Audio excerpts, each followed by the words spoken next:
નમસ્કાર દર્શક મિત્રો, હું છું બાબા સૈયદ. વિજાપુરની ખબરમાં આપનું સ્વાગત છે.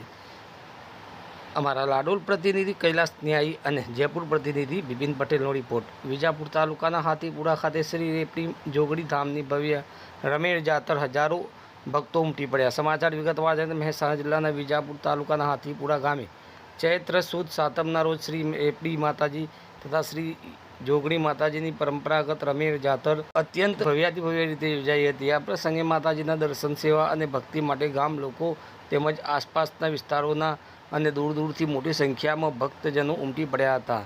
જાતરના મુખ્ય આકર્ષક તરીકે માતાજીની નગરયાત્રા લાઈવ ડીજેના સાથે અત્યંત ધામધૂમ અને ભક્તિમય વાતાવરણમાં નીકળી હતી. ભક્તોએ માતાજીના દર્શન કરીને તેમની સેવા અને ભક્તિમાં લીન થઈ ધન્યતા અનુભવી હતી. આ અવસરે લગભગ 6000 ભક્તોએ મહાપ્રસાદનો લાભ લીધો હતો.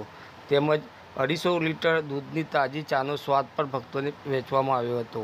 પૌરાણિક પરંપરા અનુસાર કચ્છ જિલ્લાના અંજાર તાલુકાના વરસા મેડી તથા આસપાસના ગામોના ભરવાડ સમાજના લોકો અને રાજસ્થાનના માલધારી સમાજના ભક્તોએ પણ દર વર્ષની જેમ આ જાતરમાં ભાગ લીધો હતો અને માતાજીના દર્શન કરીને આશીર્વાદ પ્રાપ્ત કર્યા હતા.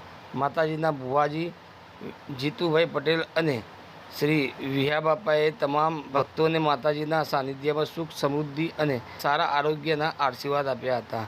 શ્રી રેપડી પરિવારના કુટુંબીજનો તથા માતાજીના સ્વયંસેવક મિત્રોએ પરસ્પર સહકારથી અને અથાગ મહેનતથી આ સમગ્ર પ્રસંગને અત્યંત ભક્તિમય, સુંદર અને ભૂલી ન શકાય તેવું બનાવી દીધો હતો. આ જાતર દ્વારા સ્થાનિક પરંપરાઓ અને સાંસ્કૃતિક વારસાને જીવંત રાખવાનો પ્રયાસ સર્વ દ્વારા કરવામાં આવ્યો હતો, જેમાં ભક્તોની અપાર શ્રદ્ધા અને ઉત્સાહ સ્પષ્ટપણે જોવા મળ્યો હતો.